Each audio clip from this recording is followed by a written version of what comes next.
మీ ద్వారా రాష్ట్ర ప్రజలకి ఒక సందేశం ఇవ్వడానికి ఈ కార్యక్రమం పెట్టుకున్నాను. రాజధానిగా అమరావతిపై చట్టం చేసి 12 సంవత్సరాలు అయింది. ఈ ప్రస్థానం గురించి మనం అందరం కూడా ఒకసారి చర్చించుకోవాల్సిన అవసరం, బాధ్యత ఉంది. రాష్ట్ర విభజన నుంచి నేటి వరకు జరిగిన అన్ని అంశాలని ఒకసారి వివరించడమే కాకుండా చరిత్ర ఒకసారి కూలంకుషంగా నెమరేసుకుంటే భవిష్యత్తులో ఇలాంటి జరగకుండా ప్రజలే అప్రమత్తంగా ఉండే అవకాశం ఉంటుంది. రాజధానిగా అమరావతికి పార్లమెంటు ఉభయ సభలు ఆమోదించడం అనేది ఇది ఒక ప్రజా విజయం, ప్రజా రాజధానికి దక్కిన గౌరవం.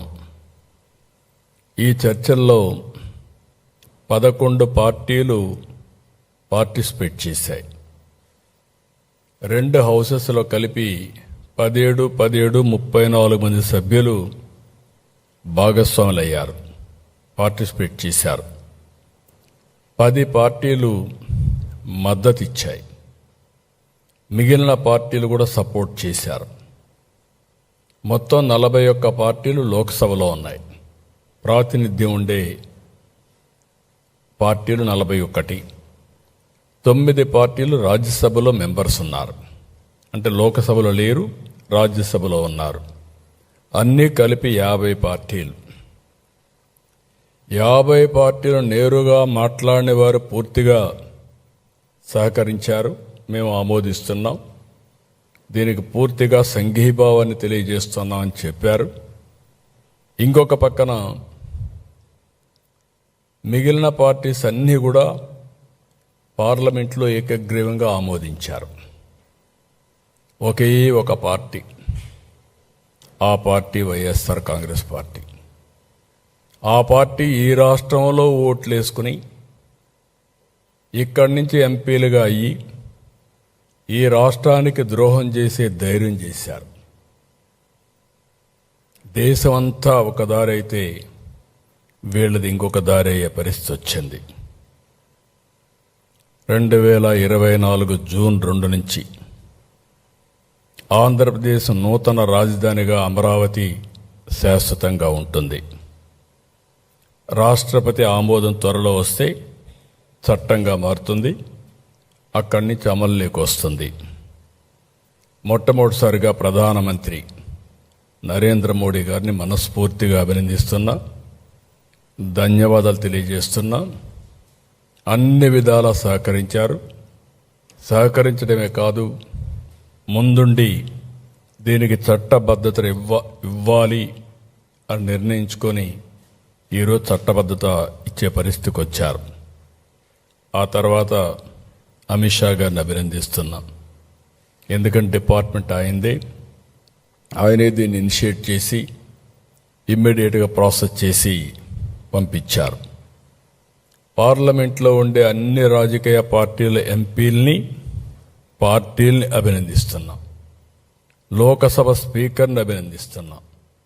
రాజ్యసభ చైర్మన్ అభినందిస్తున్నాం.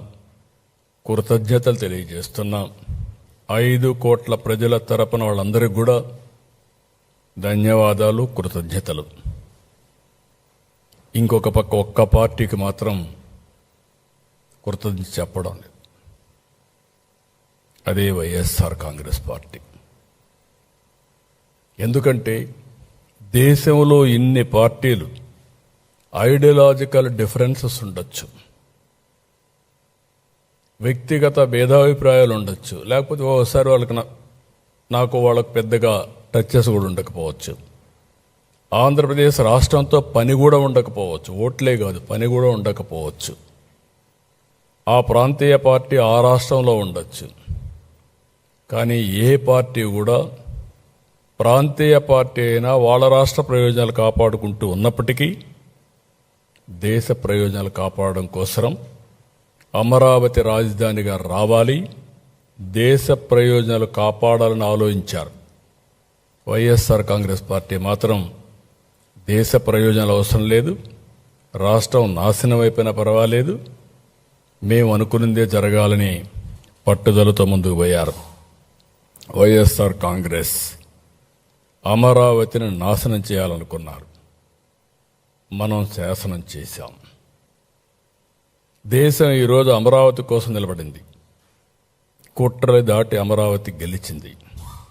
నిజమైన 5 కోట్ల ప్రజల కల కేంద్ర రాజముద్రతో తిరుగులేని స్పష్టత, ప్రజల ఆశలు ఆశయాలు నెరవేరిన వేళ ఇది మనందరికీ గుర్తింపు, గౌరవం. భవిష్యత్తులో ఎవ్వరు ఏమీ చేయలేని పరిస్థితి. ఎవరు ఎన్ని మాట్లాడినా, ఇన్ని పార్టీలు గౌరవించి చట్టం చేశాయంటే వాళ్ళకుండే కమిట్మెంట్ మనం గుర్తుపెట్టుకోవాల్సిన అవసరం ఉంది. అయితే మనం ఒక్కసారి దీని మీద పాత చరిత్ర కూడా ఆలోచించుకోవాల్సిన బాధ్యత ఉంది.